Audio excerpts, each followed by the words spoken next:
কালকে মাস্টারে হোস করছাল রাজনীতি কারে কয় আমি কই হারি নেই তুমি অল্প বুঝাইয়া দাওছে। আচ্ছা আমি তোরে রাজনীতির বিষয়ে এমন করে বুঝামু যে আর কেউই বুঝাই হারবো না। আমি কইতাছি তুই হুন, কিন্তু তার আগে আমার একটা কথা ক যে আঙ্গু এই ব্যক্তি ইনকাম করে কেরা, কে তুমি? আর খরচ করে কেরা, কে মা? আর বাড়ির কাজকর্ম করে কেরা, কাম করা চাচি। আর বেকার থাকে কেরা। আমি তেলে এনে থেকে বুঝে আমি হইলাম অর্থনীতি, তোর মা হইল সরকার, তোর কাম করা চাষি হইলো কর্মচারী, আর তুই হইলি সাধারণ জনতা, আর এইটা হইলো রাজনীতি। আচ্ছা আব্বা ও বউ।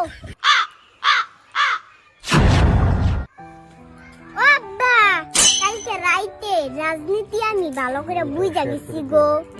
কালকে রাইতে আবার কি হয়েছে?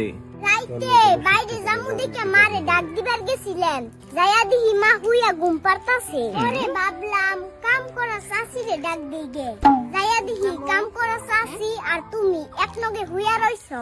পরে ছায়া ছায়া দেখে আয়া পড়লাম, এনে থেকে বুঝা গেল যে সরকার হুইয়া ঘুম পারতাছে, অর্থনীতিয়ে কর্মচারীদের সুইসা সুইসা খাইতাছে, সাধারণ জনতা চাইছে দেখতাছে কিন্তু কিছু করা হারতাছে না।